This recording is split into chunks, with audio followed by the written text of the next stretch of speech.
It was one of those nights when the mall was nearly empty, with only a few late-night shoppers wandering around. I was working my usual shift as a security guard, alone, as always. The lights flickered slightly as I walked through the hallways, my footsteps echoing in the vast, empty spaces. The hum of the air conditioning was the only other sound that filled the silence, almost too loud for comfort. It was around 2:30 a.m. when I first noticed something strange. I was walking past the food court, the lights above casting eerie shadows across the deserted tables. As I rounded the corner, I spotted a figure in the distance, someone standing by the entrance to one of the closed shops. The strange thing was, the mall had been locked down for the night. No one was supposed to be here, not even the cleaners. I froze for a moment, my heart pounding in my chest. The figure didn't move, just stood there, like a statue, facing the closed doors. I felt a chill run down my spine. I wasn't sure if I should approach or call it in. I decided to take a few cautious steps toward the figure, my flashlight sweeping across the dark floor, lighting up the shadows. I called out, "Hey, who's there?" There was no response. I called again, this time a bit louder, hoping it was just some prankster who wandered in after hours. But the figure remained motionless. As I drew closer, I started to feel something wasn't right. The air seemed colder, and my breath began to form small clouds in front of me, even though the mall's temperature should have been warm. The figure, still not moving, was wearing a dark coat, and I could barely make out any features. I shined my flashlight directly at them, and for a brief second, I thought I saw a faint reflection of myself in the glass of the shop door. But that wasn't possible. I was standing far too far away from the door for that. I called out again, but my voice faltered. Something about the scene didn't sit right with me. I stepped back, glancing nervously around the empty corridor. The figure still didn't budge. It was as if they were waiting for something, or someone. A sudden noise broke the silence, echoing from the far side of the mall. A low, strange sound, like something being dragged across the floor. My blood ran cold. I turned, shining my flashlight in the direction of the sound, but there was nothing there. I rushed back to the figure, my hands trembling. When I reached the spot where they had been standing, there was no one there. I spun around, frantically shining the light across the hall, but the figure had vanished into thin air. I took a step back, my mind racing. I knew something was wrong. I had to check the security cameras. My heart was pounding as I rushed to the control room, and when I reviewed the footage, my stomach dropped. The figure had been there, standing in front of the shop, just as I had seen. But in the footage, there was no movement, no sign of life. Just a motionless figure, frozen in time, standing in the dark. The time on the footage confirmed what I had experienced. 2:32 a.m. But there was something else that I couldn't ignore. The faint outline of what appeared to be another figure standing behind them, just out of view. A second person, who I hadn't seen at all. I sat there, staring at the screen, unable to look away. My mind was racing, trying to explain what I had seen. I checked the footage again and again, but each time it was the same. The figure had disappeared, and the second shadow behind them seemed to blur and fade the longer I looked at it. As the night dragged on, I couldn't shake the feeling that I wasn't alone in the mall. I continued my rounds, but every corner I turned, I felt as though something was watching me. It was like being trapped in a nightmare. Unable to wake up, the hairs on the back of my neck stood up, and every creak of the building made me jump. I never did find out who or what that figure was. But that night, something changed in me. I've worked in that mall for years, but I'll never forget the eerie silence of the empty halls, the feeling of being watched, and the sight of that figure standing alone in the dark, frozen in time. The clock struck 3:15 a.m., and the mall felt even emptier than before. It had been a few hours since the last strange occurrence, and I was beginning to think my mind was playing tricks on me. I had always been a logical person, dismissing the idea of anything supernatural. But after that last incident, I couldn't shake the feeling that something was off. I was on my way to the security office to review the footage again. Maybe I had missed something. Maybe there was a logical explanation for what happened. As I walked through the dimly lit halls, I heard a faint sound coming from the direction of the restroom area. It sounded like footsteps, but not the usual ones. These were slow, deliberate, almost hesitant. I paused for a moment, straining my ears to catch the sound again. There it was, faint but distinct. Someone was walking, but the sound seemed wrong, like it was echoing through the empty space. I knew no one should be in the mall at this time. My heart started to beat a little faster, but I told myself it was just my nerves acting up. I cautiously made my way toward the sound, taking slow, measured steps. The mall was eerily quiet, except for the echoing footsteps that seemed to grow louder as I approached. As I reached the corner where the restrooms were located, the sound stopped abruptly. I stood still for a moment, my breath catching in my throat. I didn't want to look around the corner. Part of me knew I wouldn't find anyone, but the other part of me was terrified of what I might see. I slowly turned the corner, holding my breath, and there was no one in sight. The hallway was completely empty, and the lights flickered above me. I sighed in relief, telling myself it was nothing more than my imagination. But as I began to walk away, I noticed something out of the corner of my eye. A door that had been closed earlier was now slightly ajar. It was the door to the maintenance room, and I was certain I had checked it when I made my rounds earlier.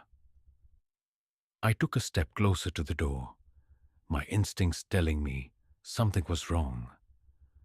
The room was dark, with only a small sliver of light spilling in from the hallway. I hesitated, unsure if I should investigate. I could feel my heart pounding in my chest.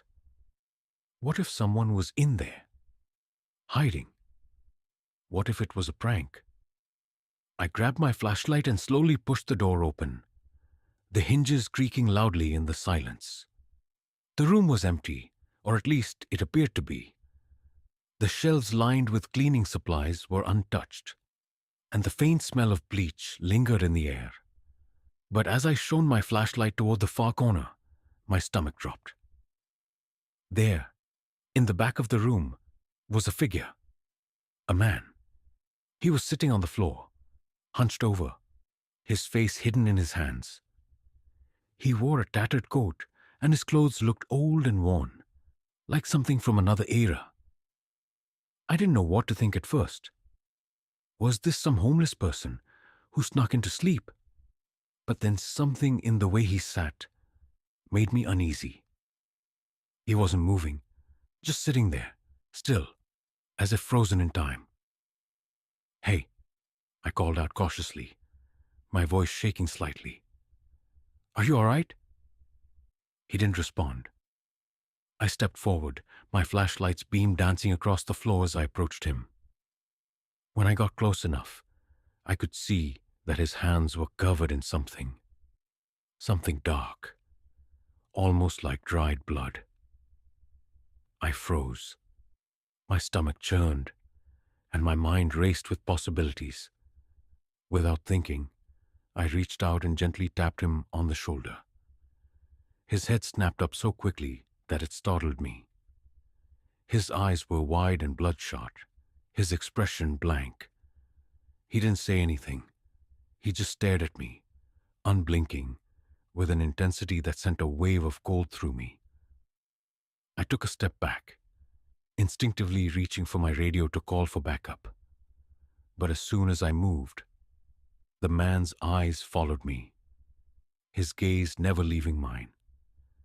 It was as if he was daring me to leave, as if he wanted me to stay and see whatever came next. I had no idea how to react. Should I try to get him out of here? Was he dangerous? But something in the air felt wrong, like the room itself was holding its breath. I turned to leave, but before I could take another step, I heard a voice, a whisper, so faint that I almost didn't catch it. "Don't leave." I froze. The voice wasn't coming from the man. It was coming from somewhere else, somewhere deeper in the room. A second voice, barely audible, but unmistakable. It was low, almost guttural, like it came from a throat that hadn't been used in years. I turned around quickly, shining my flashlight across the dark corners of the room. Nothing. The figure was still sitting there, watching me. But now, there was something different about him. His lips were moving, but no sound was coming out. I stumbled backward, my heart pounding in my chest, my breathing coming in short, panicked gasps. I didn't know what was happening, but it felt like the walls were closing in around me. The air felt thick, suffocating, as if the room was alive with some dark energy. I didn't wait to find out what would happen next. I turned and ran, slamming the door shut behind me. I didn't stop running until I was back at the security office, where I locked myself in. I spent the rest of the night in a daze, checking the security footage over and over again. But there was nothing. No sign of the man, no whispering voices. The maintenance room was as empty as it had been when I left. But I knew what I saw. I knew what I heard. And I could still feel his eyes on me. Even now, as I write this, I can't shake the feeling that whatever I encountered that night is still watching me. It was nearing 4 a.m., the deepest part of the night when the mall felt like a dark, empty shell. The hours dragged on endlessly. Every creak of the building, every flicker of the lights felt more sinister, more oppressive. I had been on edge all night, and each time I walked past an empty store, I couldn't help but feel that someone, or something, was watching me. The unease gnawed at me, but I tried to ignore it. I was wrapping up my rounds, getting ready to check the last few areas of the mall. The escalators were still, the clothing racks unmoved, and the air felt thick with silence. Just as I was passing the back corridor near the storage room, I heard something again. A faint whisper. It was so quiet that at first I thought I imagined it, but the sound became clearer, like soft footsteps echoing from behind the far wall. It wasn't the same as the last couple of strange encounters. It wasn't distant and faint. No, this was closer, as if someone was walking just a few feet away, breathing lightly, almost waiting. I froze, my heart skipping a beat. I scanned the area but saw nothing out of the ordinary. The hall was empty, save for the faint hum of the ventilation system. Still, I couldn't shake the feeling that I wasn't alone. I called out, my voice trembling slightly. "Hello?" Is anyone there? No answer. I began walking cautiously toward the source of the sound, my flashlight trembling in my hand. Each step felt heavier, the darkness feeling thicker with each passing second. The lights above flickered again, casting strange, distorted shadows across the walls. As I reached the end of the corridor, I saw something that made my blood run cold. At the far end, in the dim light, I noticed a figure standing in front of the storage room door. The figure was tall, cloaked in dark clothing, their face hidden in shadow. They weren't moving, just standing still in the doorway, blocking the entrance. I instinctively took a step back, my mind racing. It wasn't possible. There was no way anyone could be here at this hour.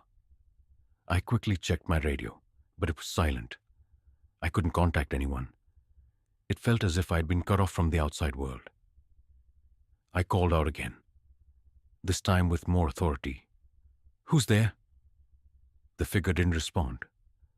Slowly, they began to turn toward me. The movement was deliberate, as if they were savoring the moment. When they faced me, I was able to make out their features. Faintly, in the dim light. Their face was pale, almost ghostly, with hollow eyes that seemed to pierce right through me. The skin around their eyes was dark, like someone who hadn't slept in days. They stared at me without blinking, their expression frozen.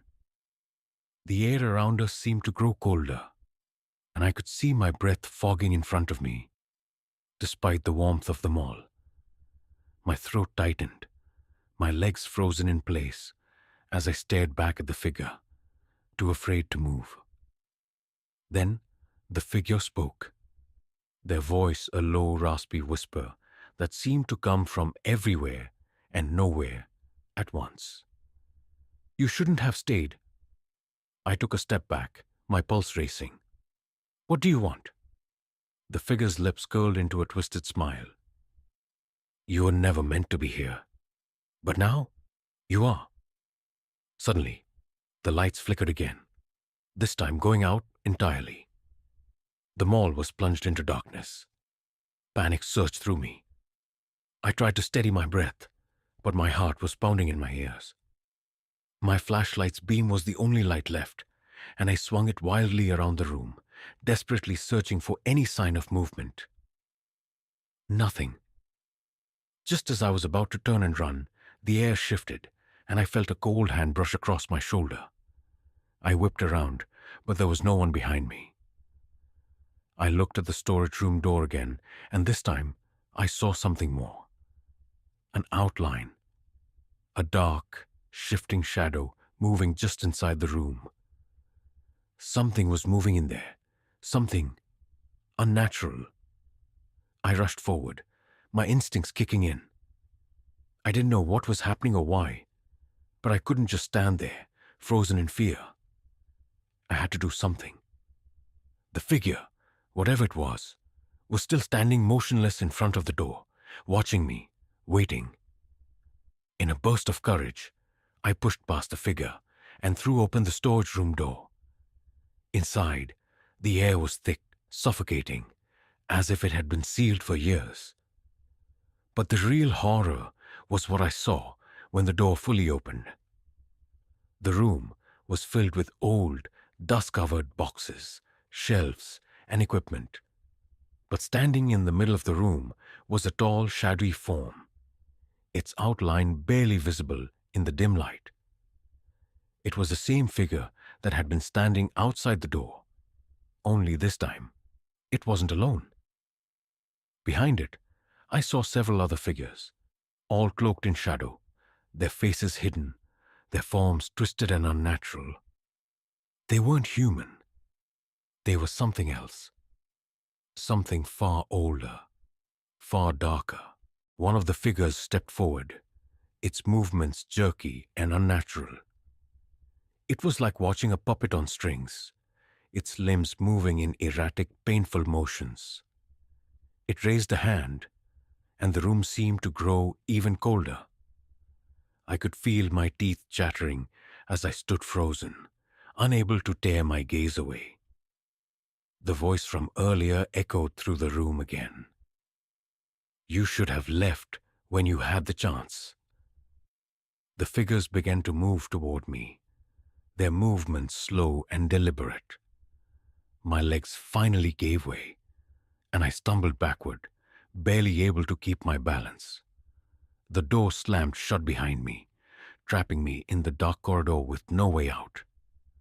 I turned and bolted toward the exit, my legs burning as I ran, not daring to look behind me. Every sound, every shadow seemed to reach out to grab me. I could feel their presence growing closer, like a cold wind at my back, but I kept running. I could hear their whispers, their voices growing louder, but I didn't stop. I finally reached the front doors and threw them open, gasping for air as I stepped into the cold night outside. I didn't look back. I didn't care to. But even now, months later, I can still feel them watching me. Every corner I turn, every darkened room I enter, I know they're still out there, waiting, watching. I don't work at the mall anymore. I couldn't. I haven't been able to sleep without hearing their whispers, without seeing their twisted figures in the darkness. And I know I'll never escape them. After that night, I never returned to the mall. I thought about it long and hard, what had happened, what I had seen, and most of all, what it all meant. I tried to convince myself that it was just my mind playing tricks on me. But deep down, I knew better. That place, those things I encountered, were real, and I was the one who had stumbled upon something far darker than I ever imagined.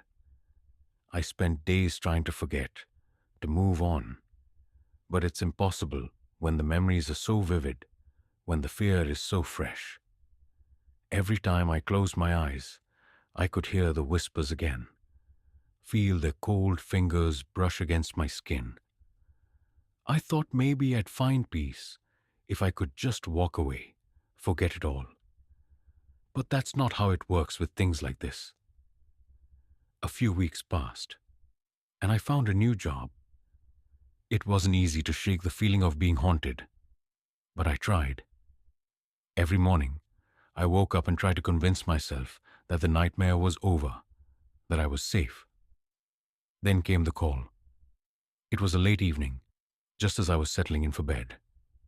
The phone rang, an unfamiliar number. I almost didn't answer it, but something told me I had to. Maybe it was curiosity or just an unexplainable need to confront the past. I picked up the phone. "Hello?" I said, my voice shaky. There was a long silence, and then a soft whisper on the other end. "You shouldn't have left." The voice was low, hoarse, and unmistakably familiar. It was the same voice I had heard in the mall, the one that had sent chills down my spine. The same voice that had whispered those chilling words in the darkness. My blood ran cold. I froze, unable to speak. The phone seemed to pulse with the weight of their presence, as though the very air around me was thickening. "You can't escape," the voice continued. "You're ours now." I felt the room grow colder, and I shivered as if something icy had touched my neck. The line went dead before I could respond, but the silence that followed felt deafening. My hands were shaking as I set the phone down. Was I imagining it? Had the nightmare followed me somehow? I tried to tell myself it was just a prank, a coincidence, but deep down, I knew it was far more than that. I went to bed that night, unable to sleep. Every creak in the house, every gust of wind outside, made my heart race. The darkness seemed to close in around me, and I couldn't shake the feeling that something was watching, waiting. Then, In the early hours of the morning, I heard it again. The whisper, soft at first, but it grew louder, more insistent. I sat up in bed, staring into the dark room, waiting. My breath caught in my throat as I saw it. A shadow, slowly creeping across the wall. The figure was tall, dark, and unmistakable. It was the same one I had seen at the mall, the same one that had followed me out. Its eyes, hollow and empty, stared at me from the darkness. Its mouth twisted into a grin. "Why are you running?" it whispered, its voice like gravel scraping against stone. "There's nowhere left to hide."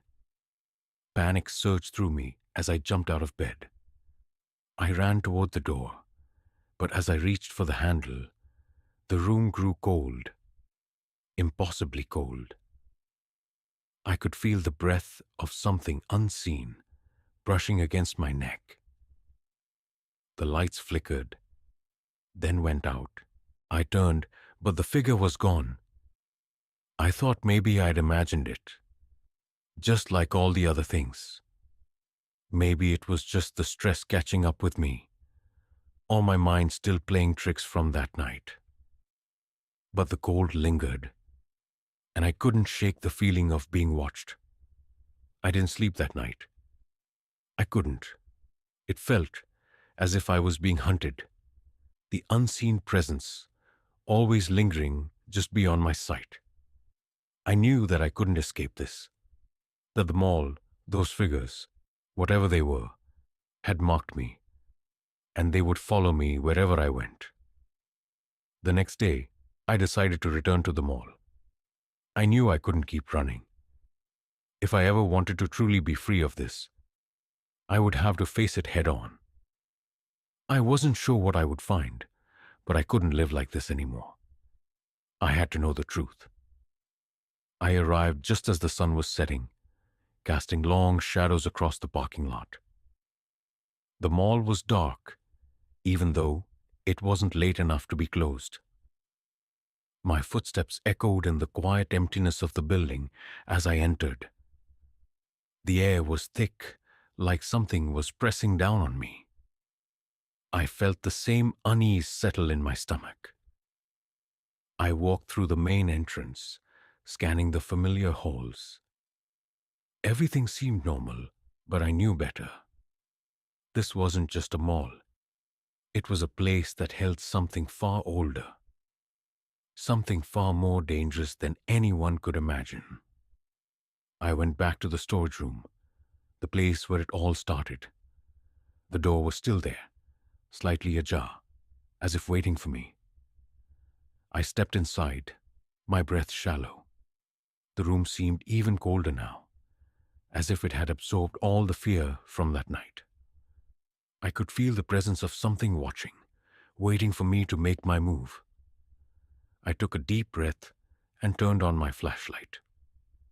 The beam of light cut through the darkness, but it couldn't chase away the shadows. The figures, those same twisted beings, were there, standing in the corners, their eyes gleaming in the dim light. They weren't just watching, they were waiting for me to join them.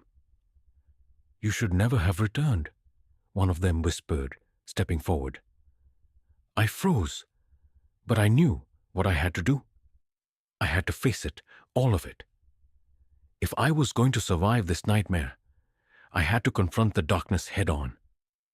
I clenched my fists, ready for whatever was coming next. But before I could make a move, the lights flickered again, and the room went black. The figures were gone. The cold had lifted. And then there was nothing. Silence. I never went back. After that night, whatever I had encountered in that mall, whatever darkness I had uncovered, it was far too much for me to handle. I don't know if it's still there, or if it will ever find me again. But one thing is certain. I'll never forget what I saw, what I heard, and what I felt in that mall. And I know, deep down, that the shadows are still out there, watching, waiting.